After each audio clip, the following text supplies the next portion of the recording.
आइए आज बीपीएससी मुख्य परीक्षा से संबंधित एक पॉलिटिकल साइंस का जो करंट से रिलेटेड है मुद्दा है उसकी चर्चा बीपीएससी मुख्य परीक्षा शॉर्ट नोट्स के दृष्टि से करने जा रहे हैं।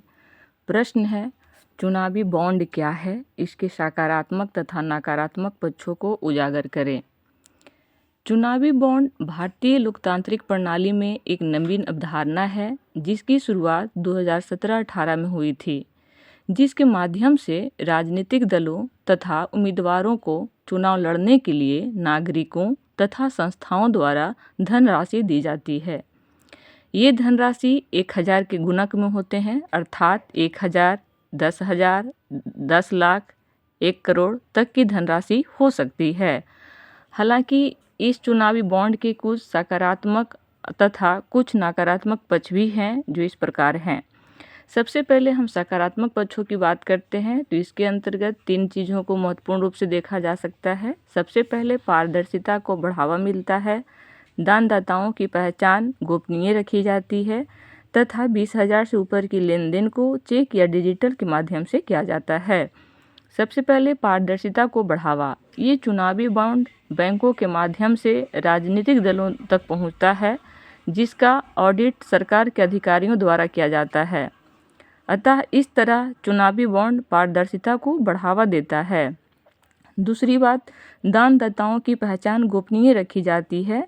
इसमें दान, जिसे चंदा के नाम से जाना जाता है, देने वाले दाताओं व संस्थाओं का नाम गोपनीय रखी जाती है, जिससे राजनीतिक जुड़ाव के बावजूद प्रतिशोध या धमकी का जोखिम कम हो जाता है।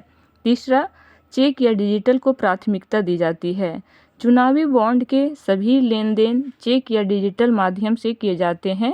इससे भ्रष्टाचार में कमी दिखाई देती है। सकारात्मक पक्ष देखने के बाद इसकी बात हम नकारात्मक पक्षों की तरफ करते हैं, जिसे चुनौतियां, चिंताएं और बाधाएं इत्यादि के नामों से भी जाना जाता है। सबसे पहले इसके माध्यम से काले धन के प्रसार में वृद्धि होती दिखाई देती है। 20,000 से कम की धनराशि का लेखा जोखा न होना, अर्थात नगद रूप में इसे स्वीकार किया जाता है। इससे ये भ्रष्टाचार को बढ़ावा देता है। तीसरा, भारतीय संविधान के फंडामेंटल राइट के अनुच्छेद 19(1) के सबसेक्शन 1 के तहत मिलने वाली आरटीआई स्वतंत्रता का ये उल्लंघन करता है। उसके बाद कारपोरेट और राजनीतिक दलों का गठजोड़ होता है। परिणाम स्वरूप राजनीतिक दल सत्ता में आने के बाद उनकी वार्षिक आय में 7.5% का लाभ दे देते हैं अर्थात उन्हें इस सीमा से मुक्त कर दिया जाता है। भारत में स्थित विदेशी कंपनियों की सहायक कंपनियां की भी इसमें संलिप्तता देखी गई है।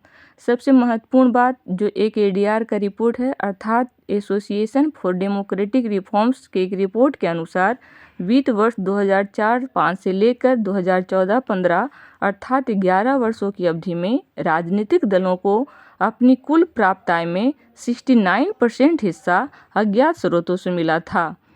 इसके बाद अब हम छोटा सा निष्कर्ष देख करके प्रश्न को समाप्त करेंगे।